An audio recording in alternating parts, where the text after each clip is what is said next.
Speaking of phenomena, Andrew had a weird glow around him there. We call that Andrew Borealis. Sorry, was that Andrew boring all of us? Easy now. Yeah. This is really boring. Why don't we bring out the handsome traveler? Here's our local wonder boy, recently returned from a tour across this great land. Raghu Lokanathan!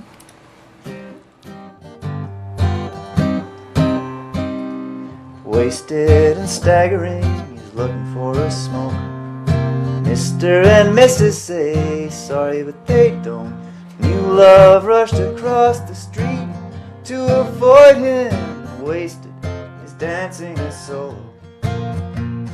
Slave wages shutting down the subway joint. High risk is adding up the big fat accounts. Red zone is painting resist on the shed. And wasted is dancing a solo. Half moon Thursday, autumn, Milltown is gonna see his baby, it won't be long now.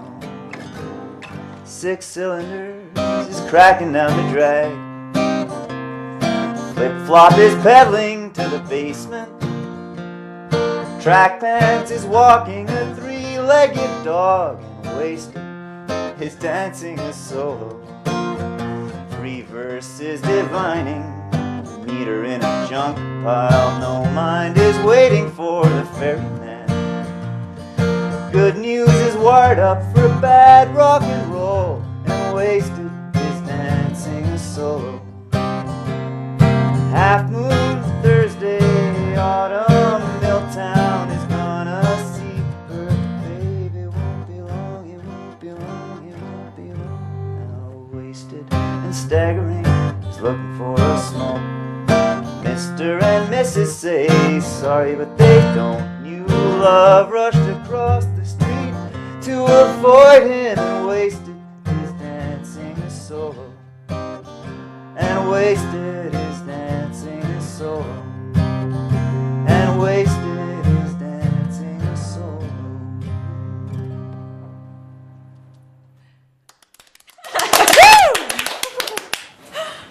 Nice one. I'm not sure if we mentioned Andrew McCracken's recent trip to the Gulf Island Film School yet. Oh, blimey, what now? More cheesy sci-fi. No. Here's an animation by Kimberly Ray Smith of Edmonton. I hope it makes sense. I hate it when animations are all abstract. It's called In Case of Fire.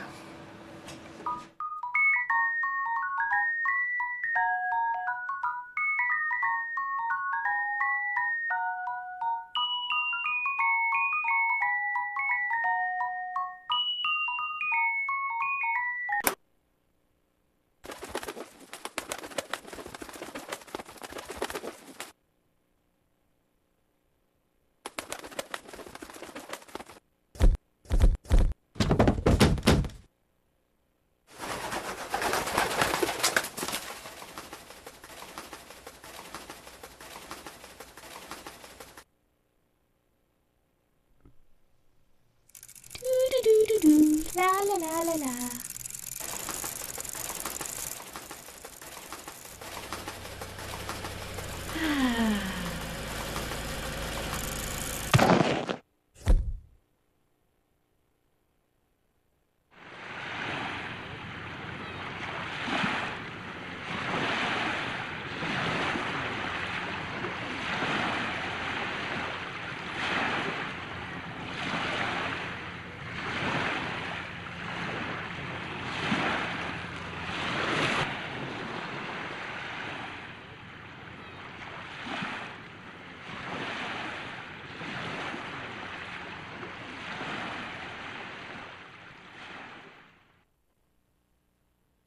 I didn't get it either. You've been waiting for it. Zachary Schneider is going to tell us what kind of winter we are going to have. Using meteorology? No, using the power of worms. This is Zachary Schneider, your foreign correspondent, and I'm here in Carolina for the annual Woolly Worm Festival, where they raise worms. Every autumn, the woolly worm, which is not actually a worm at all, but a caterpillar, can be spotted in great numbers inching along the ground. They look small, but they do have 3 sets of legs, very small eyes with very little eyesight, so they get around by feeling and touching. They have 13 segments on their bodies, which traditional weather forecasters say relate to the 13 weeks of winter. It is believed that if the woolly worm has more black than brown on its body, it will be a harsh winter. If it has more brown than black on its body, it will be a lovely, mild winter. So according to Wooley here, with mostly black on his body, it will be a long, cold winter. The woolly worm has an 85% accuracy rate for predicting the weather, and has held its record for more than 20 years. Scientists would rather not acknowledge the worm's very good weather predicting talents. There are 2 generations of worms each year. It's the second one in September that is the gifted weather predictor. As the cold weather arrives, they fill up on plants like grass, clover, spinach, and cabbage. They are active during the day looking for places to curl up and hide, like under logs, boards, and rocks. When they curl up, their bristles protect them from predators because the fur is irritating to the skin. Once they are comfortable, they can survive to temperatures as low as -68 degrees Celsius while in hibernation, creating a natural antifreeze. They continue to freeze little by little until everything but the very interior of their cells is frozen. They will come out as brightly colored moths in May. Caterpillars are not very motivated to move on flat surfaces. If they give them a blade of grass or 3 feet of nylon string, then they will climb it. Hence the woolly worm races. There's no really way to know a winning worm from another, even if you're a good worm trainer. They are very moody and will move when they want to. As the colder weather arrives and that natural antifreeze kicks in, caterpillars don't move very fast at all. Hundreds of worms race up these strings. Each race consists of 20 worms, and races went all day Saturday. The winning worm is the official weather forecaster for the winter. Last year, there were over 1,000 race entrants and 20,000 cheering fans.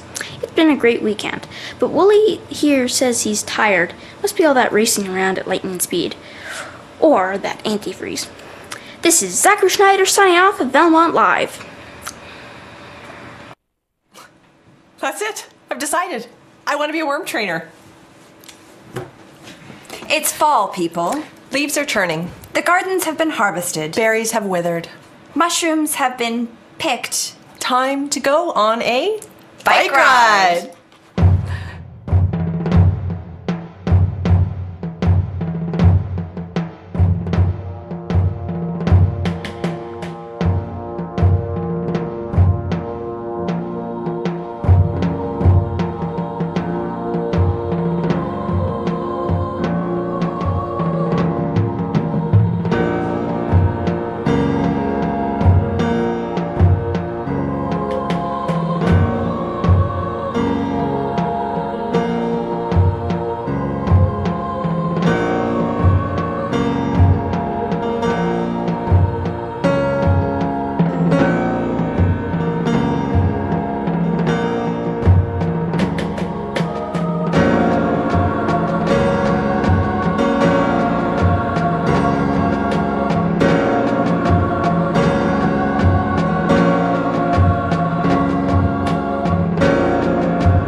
This has been a terrible show. Meow? I mean, in terms of the videos. Not to mention our conflict of interest. What, for the Cat's Meow Boutique at the Gathering Tree? Anne-Marie. Meow. Anne-Marie. Meow. Meow! Why don't we have some more music?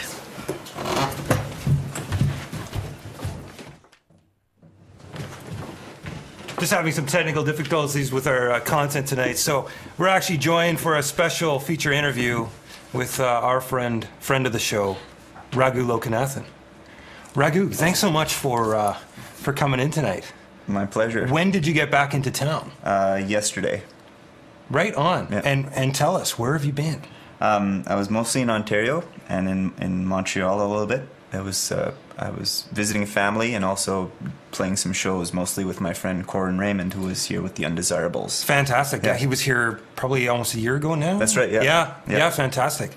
So what was it like touring around with Raymond? Corin? Oh, it was great. I mean, he's a great performer. And so it's always kind of a bit of an education to watch him. He's an amazing storyteller, and also it was nice to, he set up the shows, so he got his crowds out to the shows. So right on. That was great. He set him up, you knocked him down. Yes, yeah. Right on. And what sort of places, like what sort of venues would you be playing out there? The first we played was in Hamilton. It was called the Pearl Company. It was like some kind of old warehouse, really beautiful. And these people had kind of gutted it and made it into a living quarters upstairs and a venue in one floor. Right. Unfortunately, they're in some trouble because they've run afoul of some municipal politicians who are trying to shut the place down. Hey. They should move to Valemount. No bylaws, right? No bylaws. Come to Valemount. Yeah. No bylaws. Yeah. Whatever you want. Whatever you want. Just ask Ralph Larson. He'll help you out with that. So, what is the scene going on in Ontario? I believe that right now British Columbia is having just a remarkable revolution. I mean, things are happening. That's what I see. Maybe I'm closer to musicians than I've been before. But there's so much great music coming out of British Columbia. That's and true. Ontario seems kind of like a stodgy place full of suits and, people interested in the stock market. What's happening over there? Well, then maybe those people should, if you think that, maybe you should go to the Cameron House in Toronto on Thursday nights where Corin plays. No, there's a lot of great music in Ontario, and the advantage there is places are a little closer together, which means you're not driving 600 kilometers between shows, which right. is, I mean, it's a nice break sometimes. Right. You could probably do it by horseback if you wanted. Oh, I was thinking about that, how realistic it would be to like a horse and wagon. So if anyone has expertise in horse and wagonry, I'd like to talk to you about that possibility. Right on. Excellent. Yeah. So why don't you, would you be willing to play us another song before we go? Yes, I would. Excellent. Sweet. All right, Sean. Yeah, please, by all means. And I'm just going to entertain you all here while Raghu gets set up and our sound tech does a whole sound check.